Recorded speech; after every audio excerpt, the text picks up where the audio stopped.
down to the last minute details.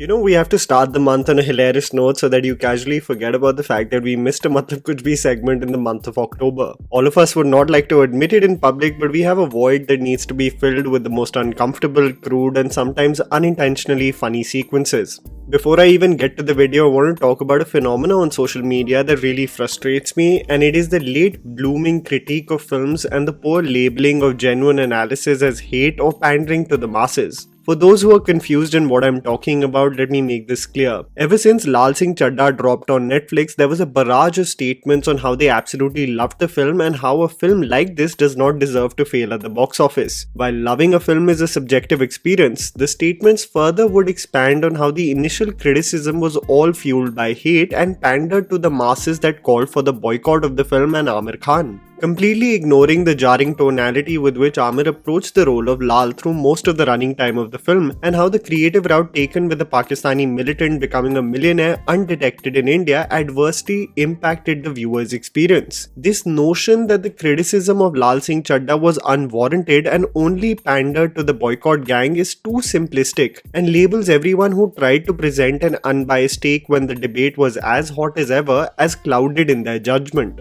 One, of course, can have different experiences with films, that's the point of the artistic medium, but this denial of the demerits of a film as if the sole intention of the people was to pander to the hate is what I vehemently deny and wanted to express. I know we started this MATLAB KUCH segment on a very serious note, but hey, I wanted to get this out of my chest. Seeing the recent trend of assuming people's intention while watching films in theaters and casually turning on them when it comes on an OTT platform. Let me also know your thoughts on the same.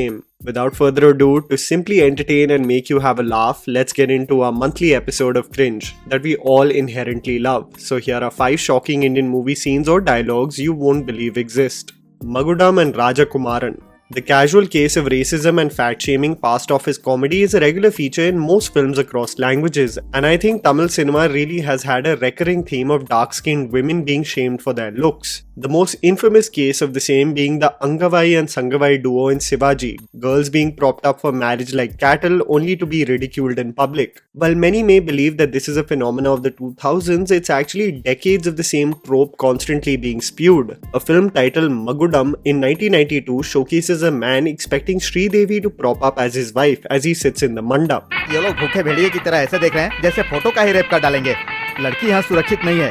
शादी के बाद लड़की को लेकर तुरंत भागना होगा. When a dark-skinned lady does appear as his wife-to-be, the man cannot but exclaim his horror to spend his life with her. आपका भी तो कोई भाई होगा. क्या आप अपने भाई के साथ ऐसा ही करते हैं?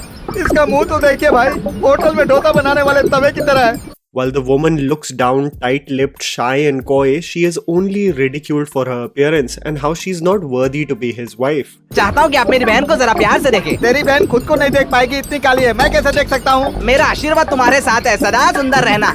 तू इसे ज्यादा आशीर्वाद मत दे। कोयले की खान में पैदा हुई इस भूतनी को लोगों के सामने सुंदरी कह कहकर सुंदरता का अपमान कर रहा है तू। The dark-skinned man ironically shames her for her complexion. This is the same case for the Tamil film Rajakumaran, where a dark-skinned girl is instructed to decide between two men, and when she does so, the other person does a dance of great celebration, exclaiming that he has had a great escape.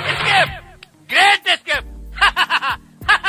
What's hilarious to me is how most of the men in the sequences are dark-skinned themselves, but shame the women for the same thing. Chalmere Bai. David Dhawan comedies have been a regular feature of the MATLAB KUCH series because we fondly remember and rewatch some of the movies due to the comic timing and writing, but some of the themes that are expanded upon in most of his filmography are embarrassing to say the least. But a constant feature of his films is how dumb the women are, and this is especially true for Karishma Kapoor's character in Chalmere Bai, who even can't do the basics of life right. She dictates her resume in a job interview by announcing punctuations. Respected sir, comma. From reliable sources, I have come to know that there is a vacancy in your prestigious company. Full stop. Her basics of getting out of a car are also filled with overacting. इसे खोलो ना. She opens the window so that the boss can get fresh air, only for chaos to ensue as all the papers fly off. The boss, Frustrated, just tells her to gather all the papers and staple them, and we are to assume that this is a justifiable action to the instruction.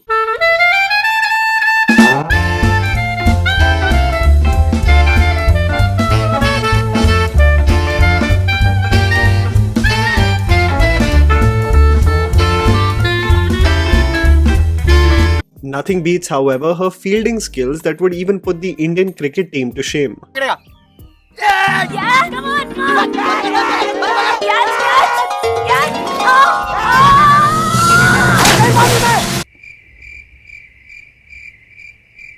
Naaludu. Every career is a journey, and in the pursuit of achieving global stardom and acclaim, you do have certain chapters of your life you would want to simply forget. And Junior NTR's Naaludu seems to be one of those movies everyone would want to erase from their memory. An unrecognizable Junior NTR sees two women in sports cars rashly drive and hurt a pedestrian, only to teach them a lesson this way.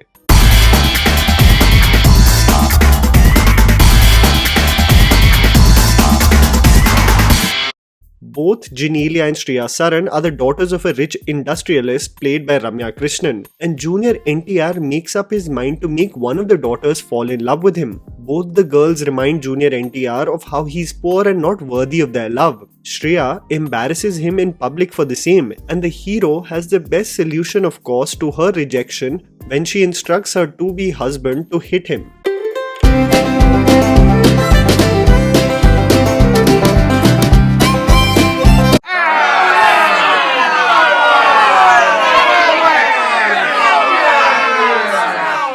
And guess what? She falls in love with him.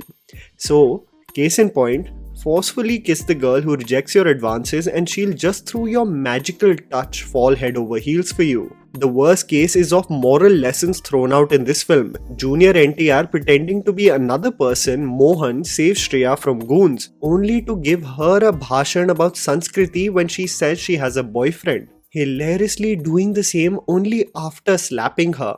ये जो boyfriend के चक्कर में पड़ी हो, तुम्हारे माँ बाप जानते हैं क्या? क्या उन्हें वो लड़का पसंद भी है? नहीं, मॉम की पसंद नापसंद से मेरा कोई मतलब नहीं। सुनो जानवीर को। माँ की बात नहीं मानोगी तुम? जानती हो माँ क्या होती है? वो त्याग की देवी होती है, वो दयालु है, भगवान का रूप है, तुम्हारे बीमार होने पर रात रात भर जागती है। अरे तुम जैसी लड़कियाँ क्या जानो कि माँ कितनी महान होती है। Imagine giving a moral lesson on the godlike nature of mothers, but doing so by physically assaulting the same sex. The logic twin cover-up aside, you know how Genelia falls for him? By landing on his shoulders from a great height. So the brief dry humping action was enough for her to fall in love with him. This movie is an absolute trip. Sandwich. I am not specifically going to talk about a scene from this film, but just going to remind you of this absolutely hilarious plot if you forgot about it. Sandwich, a comedy starring Govinda, Mahima Chaudhary and Raveena Tandon, presents Sher Singh or Shekhar, played by Govinda, who gets guilt-tripped into marrying two girls. He gets married to Mahima Chaudhary because otherwise his physically disabled sister won't, and gets married to Raveena, who is being married off to a business family. She puts herself at gunpoint if Govinda doesn't take the plunge of marrying her, which probably has Govinda's most hilarious line of the movie. 3 तक गिनूंगी। अरे यार इतनी पढ़ी लिखी हो तुम, कम से कम 100 तक तो गिनो। Okay, so the man now is married to two women. He spends mornings at one place and nights at the other. The film hilariously, wait for this, takes a 6-year jump where he's had kids with both the women and the sons look identical. The kids end up in the same school and the mothers just accept that the kids look alike with no relation. Govinda now pretends to live a dual life until he is confronted by both the women, and in this crazy twist in the film, another Govinda appears. To the shock of the real Govinda, who is married to the two women, he is shocked to see a fake Govinda appear and pretend to be Raveena's husband. Guess what is the angle that they went with? The guy Raveena left at the altar and who killed her father while fleeing actually got face reconstruction surgery. Yeah. This guy called Vicky became Govinda and pretends to be him. अगर मैं चाहूं तो इसका चेहरा आपको और आपका चेहरा इसको दे सकता हूं. Eventually in the climax a fight ensues and Govinda kills the bad guys, and guess what? The wives accept Govinda and he lives happily ever after with both the women. Bigamy continues and Govinda and his Sajan Chale Sasural fantasy never stops. Kasba. A Malayalam film that absolutely disgusted me because seeing Mammootty do such regressive dialogues was definitely a shocker. It's from the 2016 film Kasba, a movie that in the pursuit of mass cinema and a rowdy but stylized hero glorifies each and everything that he does, no matter how unsavory or problematic that they may be. In a scene where a police officer who is younger than him in age but senior in rank instructs him on how he's not allowed to smoke around here, he showcases a very dismissive attitude towards her orders. She further is alarmed on how he didn't salute a senior ranking officer, to which the hero has the most abhorrent response. Pardon me for not saluting you. I'll make it up to you. And I bet you'll walk wrong for a week. Insinuating him having the ability to change her bodily functions. The issue is the glorification immediately after the dialogue, as the man is assisted with a playful background score as if he delivered a zinger. This is the kind of cinema we need to casually forget about, because in the pursuit of mass cinema, we can't be just regurgitating the same problematic tropes. And that was the video, guys. Write down in the comments below whether you have some video ideas for our channel. Please don't forget to follow me on Instagram, the handle is right in front of you. Follow me at JammyPants4. Also, please support us by smashing the like button and subscribing to our channel for weekly content ahead. Thank you for watching.